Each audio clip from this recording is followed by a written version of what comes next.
दोस्तों आज पेश है साहसी मछुआरा। ये कवर चित्र है दोस्तों।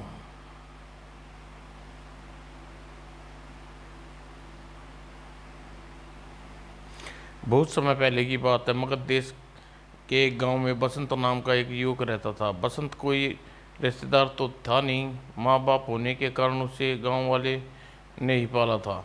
बड़ा हुआ तो बसंत गांव के किनारे एक झोपड़ी डालकर रहने लगा। अपना पेट भरने के लिए बसंत दिन भर गांव से दूर स्थित नदी में मछलियां पकड़ता और शाम को गांव के बाजार में जाकर मछलियां बेच देता। यह लीजिए। एक दिन जब बसंत गांव में सुनसान किनारे बैठा हुआ मछलियां पकड़ रहा था तो दूर गांव में नाव आती दिखाई दी। बसंत का माथा ठनका। इस नाव नाव इधर ही आ रही है, मगर पहले इस इलाके में कभी कोई नाव नहीं देखी। बसंत अज्ञात संकट से भयभीत होकर बसंत तुरंत मछलियाँ पकड़ना छोड़कर पास की झाड़ियों में छुप गया। यहाँ छुप कर देखता हूँ आखिर क्या चक्कर है। बसंत जहाँ छुपा था गांव नाव उससे थोड़ी ही फासले पर आकर रुकी। ये तो रात सैनिक लगते हैं, मगर ये यहाँ क्या कर रहे हैं। तभी सैनिकों ने नाव में रखी बोरी उठाई और नदी में फेंकने लगे। यह बोरी क्यों उठा रहे हैं, जल्दी करो, अभी करता हूँ। और बसंत ने देखा दोनों सैनिक बोरी पानी पानी में फेंक दी। बोरी पानी में डूबते ही सैनिक नाव को उसी दिशा में मोड़ लिया जिधर से आए थे। कमाल है, आखिर बोरी में क्या था जिसे ये रात सैनिक सुनसान सुनसान में फेंकने आए थे। और नाव की आंखों से ओझल होते ही बसंत तुरंत झाड़ी से बाहर निकला। मुझे देखना चाहिए आखिर क्या था उस बोरी में। ऐसा सोचकर बसंत तुरंत ही पानी में छलांग लगा दी और बसंत उसी दिशा की तरफ तैरने लगा जहाँ बोरी फेंकी थी। और कुछ ही तैरने के बाद उसे उस स्थान पर पहुंच गया। यही यही तो वह बोरी है जिसे सैनिकों ने गिराई थी। उसने तुरंत ही पानी के नीचे डुबकी लगाई और बोरी को पानी में वापस उठा लेकर लौटने लगा।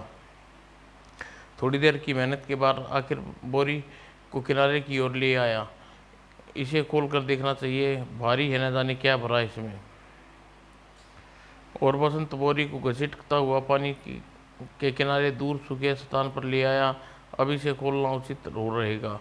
बसंत ने बोरी का मुंह पूरी ताकत से खोलना शुरू कर दिया। बहुत कसकर बांधी गई है। और बोरी खुली तो बसंत को चक्कर आ गया। अरे यह तो पत्थर से बंधी हुई मानव की देह है। आश्चर्य भरे बसंत ने देह को पत्थर से मुक्त किया और उसका निरीक्षण करने लगा। हल्की सी सांस चल रही है, इसका मतलब यह मानव अभी जिंदा है। और बसंत ने मानव देह को के पेट से पानी निकाला। उसे उसे घूट धूप उसे धूप में पेट के बल लेटा दिया। अब मुझे इसके होश में आने का इंतज़ार करना चाहिए। होश में आने के बाद ही पता चलेगा आखिर कौन है। काफ़ी दिन इंतज़ार करने के बाद यह देखकर बसंत खुशी की कोई सीमा नहीं रही। मानव धीरे धीरे होश आने लगा और यह ठीक हो रहा है। पूरी तरह होश में आती ही मानव झटके से उठकर बैठा। मैं कहाँ हूँ, तुम कौन हो और तुम कौन हो? आप इस ब्रह्मपुत्र नदी के किनारे पर स्थित जंगल में है मान्यवर। मेरा नाम बसंत है और मैं मछुआरा हूँ। मैं यहाँ कैसे हूँ? और बसंत ने उस मानव को पूरी घटना कह सुनाई। क्या? जी मान्यवर, मैं सही कह रहा हूँ। मानव के दिमाग पर जोर डालते पिछली घटना चलचित्र की बात उसके मस्तिष्क में घूम गई। ओह, कुछ याद आ रहा है। क्या तुम जानते हो बसंत हम कौन हैं? जी नहीं, आपके बिना बताए हम भला कैसे जान सकते हैं आप कौन हैं? तो सुनो, मैं मगध देश का राजा वीरसेन हूँ। क्या महाराज वीरसेन आप? परिचय जानकर बसंत का मुंह खुला का खुला रह गया। हाँ युवक, मैं मगध देश का राजा हूँ, वीरसेन हूँ। तूने हमारी जान बचाकर हम पर बहुत बड़ा एहसान किया है। यह तो मेरा फर्ज था। इस घटना का कारण यह षड्यंत्र है बसंत। तुम नहीं समझोगे। बस इतना जान लो कि मेरी मृत्यु का साधन साधन उन्हीं लोगों ने किया है जो मुझसे फिर अधिक प्रिय थे। अब क्या करेंगे महाराज? सबसे पहले तुम्हें इस बात को गुप्त रखना होगा। लेकिन महाराज आप रहेंगे कहाँ? और कहीं पहचान लिए गए जाओगे? मैं नहीं पहचाना जाऊंगा। आज से मैं तुम्हारे साथ रहूँगा। आप मेरे साथ रहेंगे? हाँ साहसी योग। जब तक अपने राज्य में कुछ खास लोगों से संपर्क नहीं कर लेते मुझे यहीं रहना पड़ेगा। तुम्हें इतराज़ तो नहीं? मैं क्यों आनाकानी करूँगा महाराज, यह तो मेरा कृतज्ञ हो जाएगा जो आप मेरे साथ यहाँ रहेंगे। शाबाश योग, अब मुझे विश्वास हो चला है। यदि तुम मेरे साथ रहे तो मैं अपना राज्य उन दुष्टों से अवश्य वापस ले लूँगा। लेकिन लेकिन फिर क्या? महाराज वीरसेन बसंत काका बन कर रहने लगा और फिर सिर पर लाद कर शहर बाजार रहने लगा और सिर पर लाद कर शहर के बाजार में उसके साथ बेचने जाने लगा। उधर मगध राज्य में हाँ हाँ, आखिर हमने चाल चल कर वीरेंद्र सेन को मार डाला।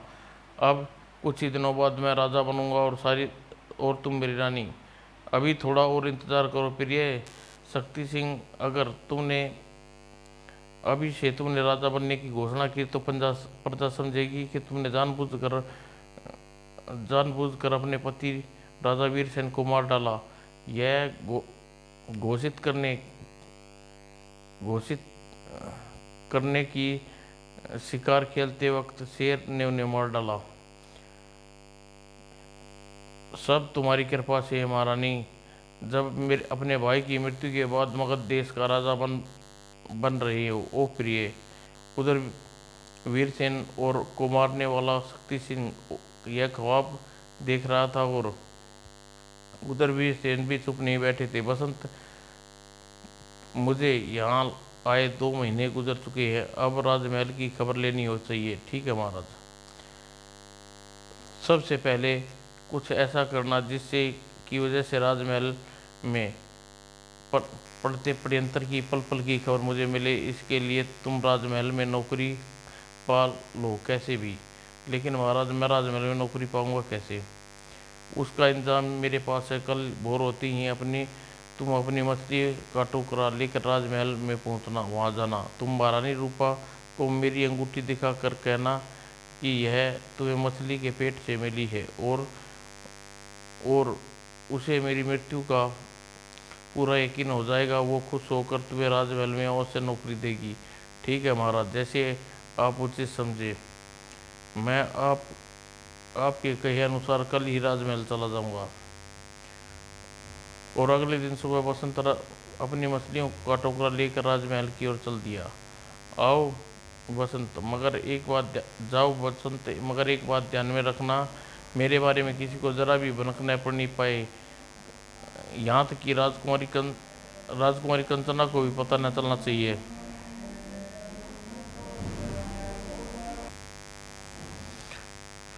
उधर राजमहल में राजा वीरसेन की पुत्री कंचना महारानी रूपा से सब कुछ पूछ रही थी। माता जी, 2 महीने हो गए गुप्तचर पूरे नगर का चप्पा चप्पा छान मारा मगर अभी तक पिताजी का पता न चला। मैं खुद सोच में हूँ। महाराज शिकार पर कहकर गए थे मगर अभी तक नहीं लौटे। बुरा तो नहीं घट गया महाराज के साथ? महारानी रूप की बात सुनकर राजकुमारी कंचना को चिंता मगन हो गई। कहीं ऐसा तो नहीं कहीं मेरी सौतेली माँ ने पिता के विरुद्ध कोई षड्यंत्र रचा हो। तभी एक दासी प्रविष्ट हुई। महारानी की जय हो। बाहर एक मछुआरा आया है। वह कहता है उसके पास आपको दिखाने के लिए बहुत ही खास चीज़ है। अच्छा, उसे तुरंत ही हमारे पास भेजो। आदेश पाकर दासी चली गई। जब वह आई तो बसंत उसके साथ था। कहो युवक, क्या खास चीज़ है तो तुम मुझे दिखाना चाहते हो? महारानी जी की जय हो। मैं एक मछुआरा हूँ। और बसंत ने राजा वीरसेन द्वारा दी गई महारानी रूपा के आगे अंगूठी रूपा के आगे प्रस्तुत की। कल जब मैं एक नदी में से मछली पकड़ी तो मछली के पेट काटा तो पेट में यह अंगूठी निकली। अंगूठी देखकर महारानी और राजकुमारी कंचना एक साथ चौंकी। यह अंगूठी तो महाराज की है। सुनते ही महारानी रूपा बोली, इसका मतलब यह हुआ महाराज अब इस दुनिया में अपना वाक्य जानबूझ कर अधूरा छोड़ महारानी रूपा दाढ़ी मार मार कर रोने का नाटक करने लगी। हाय स्वामी, क्या स्वांग है। राजकुमारी कंचना भी रो रो कर माँ का बुरा हाल था। हाय पिताजी। राजकुमारी का प्रलाप देखकर मन चाहता है कि इन्हें सारी हकीकत बता दूं। यह सब देखकर दासी बोली, देखो युग, इस समय तुम्हारा यहाँ रुकना ठीक उचित नहीं है। अच्छा होगा तुम राजमहल के अतिथि गृह में चले जाओ। जी जैसा उचित समझे। मैं राजकुमारी को अकेला उसके कमरे में रोता छोड़ कर महारानी अपने निजी कक्ष में चली गई और बसंत अतिथि गृह की तरफ रवाना हो गया। जाने बेचारी राजकुमारी रोते रोते क्या हाल हो गया, मुझे इसे सारी हकीकत बता देनी होगी। और उसी रात अतिथि गृह की खिड़की में साया निकलकर तेजी से बढ़ता हुआ राजकुमारी राजमहल की तरफ बढ़ा। राजमहल के पिछवाड़े में एक सुनसान कोने में पहुंचकर साय ने एक रस्सी उछाली। रस्सी के सहारे ऊपर चढ़कर राजकुमारी के कक्ष में पहुंचकर कूद गया। आपने कक्ष में हरकत आठ सुनकर राजकुमारी कंचना चौकी और तुरंत ही पलट कर देखा, कौन हो? बसंत तुरंत ही दबे स्वर में जवाब दिया, मैं वही युक्त हूँ राजकुमारी, जो सुबह महारानी महाराज की अंगूठी लेकर आया था, कृपा शोर मत करना। और फिर बसंत ने कंचना को महाराज के जीवित बचने की सारी घटना सुना दी। मैं महाराज के बारे में ही तुम्हें बताने आया हूँ। इतना जान लो, महाराज वीरसेन जिंदा है। क्या तुम सच कह रहे हो? जी हाँ राजकुमारी, आपके पिता जिंदा हैं और सही सलामत। उन्होंने मुझे अपनी अंगूठी अपनी मर्जी से देकर भेजा था। फिर बसंत महाराज के किए गए षड्यंत्र की जानकारी कंचना को बता दी। ओह, तो यह सारा षड्यंत्र मेरी सौतेली माँ ने रचाया हुआ है, मुझे पहले ही शक था। अब मैं उसकी अपनी सौतेली माँ को अच्छी तरह खबर लूँगी। नहीं, ऐसा मत करना। तुम्हारी सौतेली माँ और चाचा ने यह सब लोगों को अपने साथ मिला रखा है। अगर तुम जरा भी शक हो गया तो वह हम सबको मारे जाएंगे। आप मुझे किसी तरह राजमहल में नौकरी दिलवा दें, इस प्रकार राजमहल में होने वाली घटना की जानकारी होगी। तुम इसकी चिंता मत करो। और बसंत राजकुमारी के देखते देखते महल से उतर कर रोंदल हो गया। और कुछ लोग और भी थे जो रात को जाग रहे थे। अब तो महाराज की मृत्यु का पूरा प्रमाण मिल चुका है। अब मुझे राजा घोषित कर दो प्रिय। आने वाली पूर्णमासी को हम सारी प्रजा के सामने दरबार में मगध देश के राजा घोषित कर देंगे शक्ति सिंह। लेकिन हमारे बीच में राजकुमारी कंचना नाम की एक अड़चन और है महारानी। तुम उसकी चिंता मत करो, शक्ति सिंह उसका उपाय होगा। उनकी बातें बसंत एक दीवार में कोने में सुन रहा था। वो तो यह चक्कर है, लेकिन मेरे होते हुए ऐसा कुछ नहीं होगा। महाराज को खबर देनी चाहिए। अगले दिन राजकुमारी कंचना ने रूपा से कहकर बसंत को नौकरी अस्तबल में लगा दी। और मौका मिलते ही बसंत राजकुमारी कंचना को रात वाली सारी घटना बता दी। अब हालात काफ़ी बिगड़ चुके हैं। ओह, तो अब मुझे भी रास्ते से हटाना चाहते हैं। महाराज को यह सूचना देनी होगी बसंत। मैं भी पिताजी से मिलने तुम्हारे साथ चलूँगी। यहाँ कोई बहाना बना दूँगी। वैसे महाराज सख्त मना किया है, पर आपको मिलना ही होगा। और अगले दिन राजकुमारी रूपा घुड़सवारी करने का बहाना कर बसंत के साथ लिया और दोनों घोड़े पर बैठकर नदी की ओर चल दिए। उधर चले राजकुमारी। काफ़ी देर घोड़ा दौड़ाने के बाद बसंत राजकुमारी को कंचना को अपने घर लेकर पहुंचा। वह वहां काम करते हुए वीरसेन जैसे राजकुमारी की नज़र पड़ी। घोड़े से उतरकर उसकी ओर दौड़ी। पिताजी, मेरी बेटी। अपने पिता से मिलने की खुशी में राजकुमारी बहुत देर वीरसेन से चिपकी रोती रही। फिर कुछ देर बाद जब वह चुप हुई तो, तुम यहाँ नहीं आना था पुत्री। मुझे लेकर इन्हें मैं लेकर आया हूँ महाराज। चलो, जैसा तुमने किया अच्छा ही किया। आप बताओ, राज्य में का क्या हाल है? बसंत, राज्य का बहुत बुरा हाल है पिताजी। आपकी मृत्यु का प्रमाण मिल जाने के बाद महारानी शक्ति सिंह अब राजकुमारी की मुख्य अड़चन नजर आ रही है, और इसलिए राजकुमारी को भी खतरा है। ओह, उन दुष्टों की इतनी हिम्मत! और फिर महाराज आने वाली पूर्णमासी को राजा आपके सौतेले भाई शक्ति सिंह को शपथ देकर देश का राजा घोषित करने जा रही है। ओ, इसका मतलब अब पानी सिर से ऊपर निकल चुका है। हमें इस पूर्णमासी कुछ करना होगा महाराज, वरना शक्ति सिंह को पराजित करना मुश्किल हो जाएगा। तुम ठीक कहते हो बसंत, शक्ति को राजा नहीं बनने देंगे। लेकिन महाराज, जब अब हम सब 2 व्यक्ति इतनी बड़ी सेना से कैसे मुकाबला कर सकते हैं? ताकत से नहीं, दिमाग से काम काम तो अवश्य उनसे मुकाबला कर सकते हैं।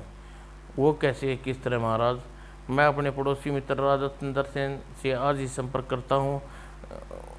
इधर तुम और कंचना मिलकर राज्य की प्रजा और सैनिकों को मेरी प्रति राय पूछो। जी महाराज। और जब तुम दोनों वापस राजमहल लौट जाओ, कहीं तुम्हें ज़्यादा देर न हो, बेकार में रानी रूपा तुम पर संदेह करने लगे। और फिर राजकुमारी कंचना और प्रिय बसंत महाराज वीरसेन का प्रणाम किया और घोड़ों पर सवार होकर वापस राजमहल की ओर चल दिए। अच्छा पिताजी, ख्याल रखना पुत्री।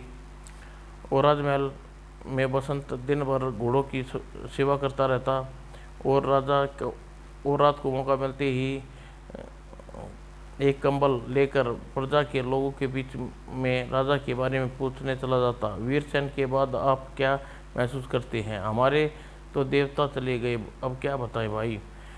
और प्रजा के लोगों का कहना ठीक था, क्योंकि अब राजा के सैनिक मनमाने ढंग से उन पर जुल्म ढा रहे थे। लोगों से मनमाने ढंग से लगान टैक्स वसूल कर रहे थे। रहम शक्ति सिंह, मेरे बच्चे भूखे मर जाएंगे, हमें लगान चाहिए। जो लोग जुल्म के खिलाफ आवाज़ उठाते उन्हें कड़ी सजा देते।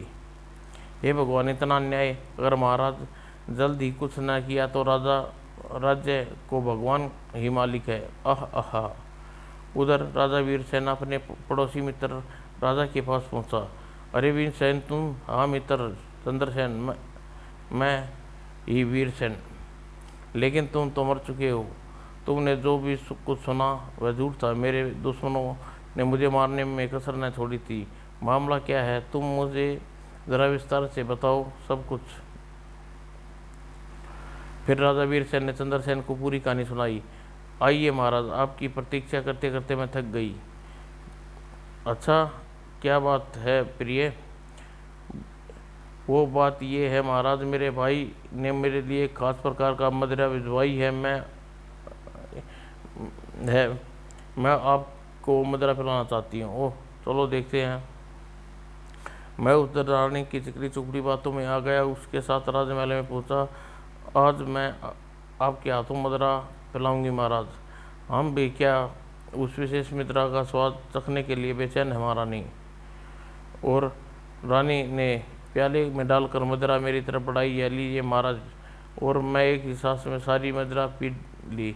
और पीते ही, अरे मेरा सर चकरा रहा है, मुझे क्या हो रहा है? राज दरबार की थकान की वजह से सिर भारी होगा। पलंग पर लेटते ही मुझे बेहोशी छाने लगी और मैं भरपूर कोशिश करने पर भी संयम न रख सका और एक ही पल में लुढ़क गया।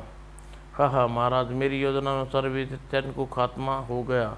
अब बेहोश पड़े महाराज का क्या करें? इसको यहाँ जान से मारना खतरनाक है। ऐसा करता हूँ, कुछ विशेष पात्र सैनिकों की सहायता से नदी में फेंकवा देता हूँ। जो भी करना है तुरंत करो शक्ति सिंह, मेरा दिल घबरा रहा है, कहीं कोई देख न ले। और मैं अर्ध चेतना की हालत में यह सब बातें सुन रहा था। अभी मैं इंतजाम करता हूँ प्रिय। और उसके बाद मुझे नहीं पता कि क्या हुआ। दोबारा जब मुझे होश आया तो मैं अपने आप को नदी के किनारे जंगलों के पार मेरे पास मुझे बचाने वाला साहसी मछुआरा बसंत बैठा था। ओह, तो इसका मतलब तुम्हारे सतोले भाई ने मिलकर महारानी ने यह चाल चली। हाँ मित्र, तुम चिंता न करो मित्र, हर संभव तरीके से तुम्हारी मदद करूँगा। कहो तो आज ही तुम्हारे राज्य पर चढ़ाई कर दे, जैसा ठीक समझो। और फिर बसंत ने भी प्रजा और सेना के कुछ विशेष पात्र लोगों को महाराज के बारे में बताया। क्या तुम सच कह रहे हो महाराज? वीरसेन अभी जिंदा है? बिल्कुल सच, जिंदा है। हम ऐसे न्याय प्रिय राजा के लिए अपने प्राणों की आहुति दे देंगे। शाबाश सैनिक, अब आप पाप का अंत होने वाला है। और जब बसंत बहुत से सैनिकों और प्रजा की प्रतिक्रिया जान ली तो उसने राजा को अवगत करने के लिए पत्र लिखा। महाराज, राज्य के ज़्यादातर सैनिक और प्रजावत्सी साथ हैं। आप पूर्णमासी वाले दिन अपने मित्र के साथ राज्य पर आक्रमण कर दे। आपका सेवक बसंत। और उसने प्रशिक्षित संदेशवाहक पक्षी लिया और पंजों में संदेश बांध कर उड़ा दिया। कबूतर अपनी मंजिल की ओर उड़ने लगा, लेकिन यह संदेशवाहक पक्षी शक्ति सिंह की नज़रों से ना बच सका। आह, संदेशवाहक पक्षी, इसके पंजों में क्या बंधा है? वो तुरंत शक्ति सिंह के पास रखी धनुष बाण उठाया और एक तीर छोड़कर चढ़ाकर पक्षी की तरफ छोड़ा, और अगले ही पल संदेशवाहक पक्षी नीचे आ गिरा। देखता हूँ क्या संदेश है इसके पंजों में। और जब शक्ति सिंह ने पत्थर पड़ा तो मुंह खुले का खुला रह गया। क्या महाराज वीरसेन जिंदा है? और अगले ही पल शक्ति सिंह ने पत्थर मारा निरूपा के आगे उपस्थित था। इसका मतलब महाराज जिंदा है। उसके मछुआरे ने गलत खबर दी, जो जरूर महाराज का गुप्तचर है। जल्दी कुछ सोचो प्रिय, कहीं वीरसेन अपने मित्र चंद्रसेन के साथ हमारे देश पर आक्रमण न कर दे, वरना सब कुछ समाप्त हो जाएगा। चिंता मत करो प्रिय, बाजी अभी हमारे हाथ में है। वो कैसे प्रिय रानी? जब तक राजकुमारी कंचना हमारे पास है, महाराज या अन्य हमारा कोई कुछ नहीं बिगाड़ सकता। वो हमारे हाथों में अचूक हथियार है। ओह, यह तो मैं भूल गया था, अभी राजकुमारी हमारे हाथ में है। तो तुम उस मछुआरी और कंचना को बंदी बना डालो। तुम ठीक कह रही हो प्रिय, अभी रानी अभी प्रबंध करता हूँ। और फिर अगले ही कुछ पलों में राजकुमारी कंचना और शक्ति सिंह कैद में थे। दुष्ट चाचा, भगवान सब देख रहा है, कुत्ते की मौत मारेगा। इस समय इससे उलझने का मतलब मौत है। हाँ हाँ हाँ, यह तो वक्त बताएगा। और उधर वीरसेन ने अपने मित्र चंद्रदेव की मदद से मगध पर आक्रमण कर दिया। उधर कुछ सैनिक ऐसे थे जो शक्ति सिंह के बहकावे में आकर राजवीर सेन के खिलाफत कर रहे थे। जल्दी ही उन्होंने भी हथियार डाल दिए। हमें क्षमा करें महाराज, धन के लालच में आकर युद्ध कर बैठे। मुझे पता है तुम्हारा कसूर नहीं है, मैं तुम्हें क्षमा करता हूँ। मैं अब उस दुष्ट रानी और उसके सौतेले भाई को जीवित नहीं छोड़ूंगा। अब वीरसेन रानी रूपा के सामने था। कमीनी चुड़ैल, अब तुम मेरे हाथों नहीं बच पाएगी धोखेबाज। ओ तुम! राजा वीरसेन की बात सुनकर रानी रूपा जोर से हंसी। हाँ हाँ, मूर्ख राजन, क्या तुम्हें मुझे मूर्ख समझ रखा है? यह मत बोलो तुम्हारी बेटी कंचना मेरी कैद में है। मेरी पुत्री तुमने कैद कर रखा है, तुम्हारी यह हिम्मत? हाँ हाँ, सब पता चल जाएगा राजन, पहले अपने हाथों की तलवार फेंक दे वरना। ऐसा ही राजन ने पुत्री के मुंह में आकर तलवार फेंक दी। जाने किस हालत में होगी मेरी बच्ची कम वक्त रानी, मगर राजा का ऐसा सोचना उसकी भूल थी, क्योंकि समय बसंत शक्ति सिंह की कैद में फंसी राजकुमारी कंचना को बचाने का प्रयास में था। जाने कहाँ ले जा रहे हैं राजकुमारी को। अब ये दुष्ट महल से बहुत दूर आ चुके हैं। मुझे अब मदद के लिए कोई सैनिक भी नहीं आने वाला। यही मौका है इन पर आक्रमण करने का। और यह सोचकर बसंत एकदम से शक्ति सिंह और उसके सामने कूद पड़ा। ठहरो, ये यहाँ कहाँ से आ गया, ख़त्म कर दो इसे। शक्ति सिंह का आठ पाते ही सब सैनिक अपनी अपनी तलवारें संभाल ली और बसंत पर टूट पड़े। पर बसंत ने एक बार उन पर भारी था। हर बार बसंत उसके लिए कहर था, क्योंकि उसे पता था उसके हाथ आने का एक ही मतबोल था राजकुमारी और राजकुमारी की मृत्यु। कभी न बहुत देर जी लिए। यह अपने सैनिकों की हालत देखकर शक्ति सिंह भागने को हुआ। इसने सारे सैनिकों को मार डाला, अब मुझे भाग जाना चाहिए। शक्ति सिंह ने तुरंत अपने घोड़े की तरफ दौड़ लगा दी। यह दुष्ट जीवित नहीं बचना चाहिए बसंत, इसको भाग कर तो मैं पकड़ नहीं सकता, इसलिए यह। बसंत ने तुरंत ही अपनी तलवार शक्ति सिंह पर फेंक दी। ये तरीका काम आएगा। अचूक निशाना। खत्म हुआ यह दुष्ट जिसने अपने भाई का गला काटना चाहा था। राजकुमारी, अब मैं यहाँ से ज़्यादा देर रुक नहीं सकते, व्यर्थ है, गंवाना नहीं चाहिए। उधर महाराज महल में अपना आपको न पाकर वकील हो रहे होंगे। आप ठीक कह रहे हैं बसंत, हमें तुरंत ही महल की तरफ चलते हैं। दोनों जल्दी ही पास खड़े शक्ति सिंह के घोड़े पर बैठे और महल की तरफ चल पड़े। उधर महल में रानी रूपा महाराजा वीरसेन अपने सैनिकों की मदद से बंदी बना लिया। पहले हमारी जरा सी असावधानी के कारण तुम मरने से बच गई, इसलिए इस बार शक्ति सिंह को वापस आते ही तुम्हारी ऐसी मौत मारेंगे कि मौत भी कांप उठेगी। तुम मेरे साथ जो जो इच्छा हो कर लेना, मेरी पुत्री को कुछ मत करना। मेरी जान की सलामती के लिए इस दुष्ट के आगे हाथ फैलाने की कोई ज़रूरत नहीं पिताजी। कंचना, हाँ पिताजी, मैं सुकुशल हूँ। तुम शक्ति सिंह, तुम्हारा और शक्ति सिंह अभी दुनिया में जीवित नहीं रहा महारानी, मैंने उसे यमलोक पहुँचा दिया है। अब कंचन और वीरसेन के बंधन मुक्त कर दिए तुमने, अब तुम बच नहीं सकती, अब तुम बच नहीं सकती। लेकिन रानी रूपा मौका पाकर भागने की कोशिश की, मगर कंचना ने झपटकर उसके बाल पकड़ लिए। अपने अपराध का दंड पाए बगैर भाग जा रही है चुड़ैल। तब राजा बसंत के साथ उसके करीब जा पहुंचा। कल नगरवासियों के सामने चौराहे पर फांसी पर लटका दिया जाएगा। रानी रूपा ने लाख मनाने के बाद भी राजा ने उसे क्षमा नहीं किया। अगले दिन लोगों ने भीड़ के सामने रूपा को चौराहे पर फांसी पर लटका दिया गया और फिर राजा वीरसेन ने अपना खोया और राज्य दोबारा पा लिया। महाराज, अब महल का अतिथि सुख समाप्त करते हुए बहुत दिन हो गए, मुझे आज्ञा दीजिए। तुम जाने की सोच रहे हो बसंत, हम तुम्हें सदा के लिए बंदी बनाकर रखना की सोच रहे हैं क्या?